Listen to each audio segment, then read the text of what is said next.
5ই জানুয়ারি জাতীয় কৃষক দিবস হিসেবে রাষ্ট্রীয় মর্যাদা পায়। দেশে 3,30,75,000 কৃষক যেন তাদের স্থানীয় ক্রন্দনে জাতীয় কৃষক দিবসে অংশগ্রহণ করে তাদের সুখ এবং দুঃখের কথা বলতে পারে। সেই দিকে একটা দিন প্রয়োজন। বাংলার 18 কোটি মানুষের খাদ্যের যোগানদাতাদের সম্মান প্রদান করা হোক, আমরা সে আশা ব্যক্ত করি। এবং আজকের এই 10ম কৃষক দিবস 2025 উদযাপন উপলক্ষে 10ম জাতীয় 8 জানুয়ারি কৃষক দিবসের দাবিতে মানববন্ধন ও স্মারকী প্রদান অনুষ্ঠান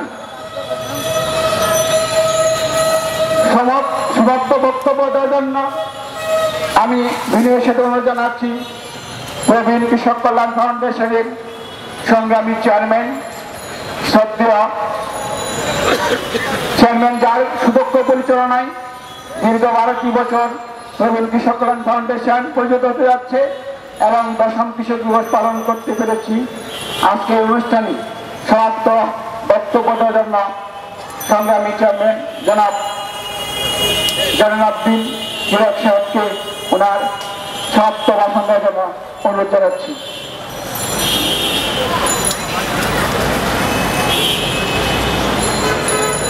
প্রবীণ কৃষক কল্যাণ ফাউন্ডেশন কর্তৃক আয়োজিত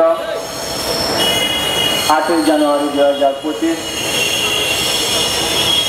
মানববন্ধন আলোচনা সভায় উপস্থিত প্রধান অতিথি ও বিশেষ অতিথি ও বিভিন্ন সংগঠনের নেতৃবৃন্দ, উপস্থিত আমার সামনে সংগ্রামী কৃষক ভাইরা, উপস্থিত প্রিন্ট মিডিয়া ভাই বোনেরা, সকলের প্রতি আমার সালাম, আসসালামু আলাইকুম।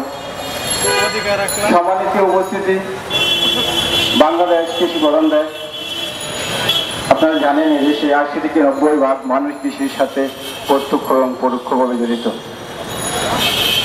কৃষি হল এদেশের প্রাচীন পেশা, যার দ্বারাই এদেশের মানুষ কে নিচতলায় কে পাঁচতলায় বাস করে দেখার বিষয় নয়, কিন্তু দেখার বিষয় যারা রোদ বৃষ্টি উপেক্ষা করে পরিশ্রম করে ফসল ফলায়, সবার মুখে ফসল এই খাদ্য জুটে দেয়, তারে হলো কৃষক।